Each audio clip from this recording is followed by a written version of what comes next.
Югру сегодня штормит. Порывы ветра достигают 27 метров в секунду, при этом идет ливень, а на термометрах не больше 10 градусов. Непогода стала результатом столкновения двух мощных циклонов – северного и южного. Сильнее всего зацепило Сургут, Ханты-Мансийск, Пытьях, Урай, Сургутский, Ханты-Мансийский и Кандинский районы.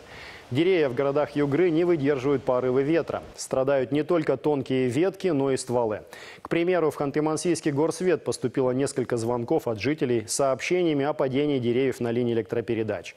Также аналогичные звонки поступали в единую дежурную диспетчерскую службу. Убирали деревья сотрудники ДЭПа. По линии ГИБДД в городе чрезвычайных ситуаций не зафиксировано, так же, как и по линии МЧС.